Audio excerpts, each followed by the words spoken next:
EPBC, any regrets given the deal's done with the Greens now? The coalition didn't perhaps work a bit harder to do a deal with Labor? Well, the Labor Party wouldn't agree to our 7 requests. And at the end of the day, we got close to, I think it was 5 out of 7, but we needed the whole 7 to actually be okay with what we think is a really negative piece of legislation that's being rammed through the Senate right now. The biggest changes to our environmental framework in decades being rammed through, and you can hear the bells right now, without debate, without the Senate inquiry. The Senate inquiry is still running. So it begs the question, there's no technical reason in the bills why it had to happen before Christmas, why we couldn't have had the inquiry run its course and then make these changes and arrangements once you had the evidence from across our economy and our communities.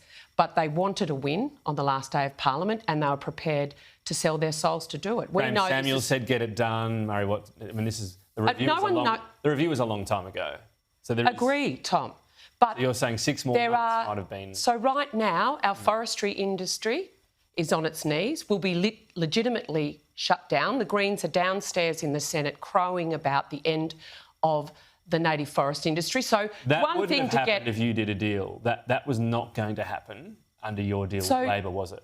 Tom, Labor did not agree to our yes, but amendments. That element, you've just singled that out. That element would not have happened. That native logging wouldn't have been essentially out of bounds if you'd done a deal with Labor. We would not. No way.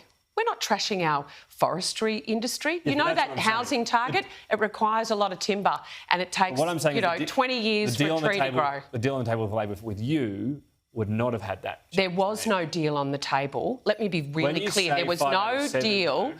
There was no deal on the table because our bare minimum red lines were 7 issues. But if you took what Labor was offering, there would not have been that change to native logging, would there? Tom, we went and said this is the bare minimum where we can join you, and they refused to meet us there. I understand that, but the question I'm saying is... Well, it's like, what? I'll take one arm, don't take two.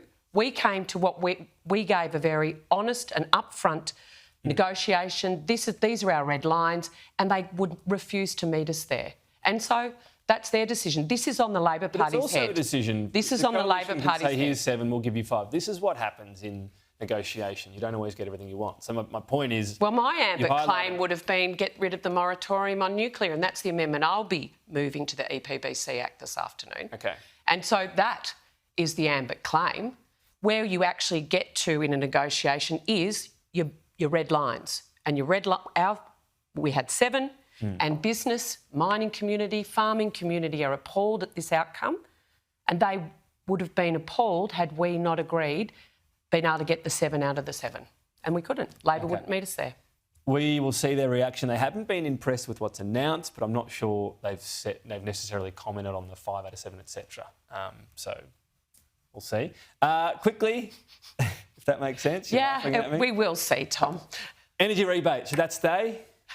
I think Australians are struggling with the rising power costs under Labor's net zero by 2050, and it's only right and just that we help Australians, particularly now that given Labor can't control their spending, we're going to see potentially rate rises, definitely not going down, and inflation continuing to increase. So give it another year? Pressures are getting higher, and we need to provide relief to Australians. And that's a good way of doing it? Before an election. And that's a good way of doing it? I look forward to seeing a proposal to shadow cabinet.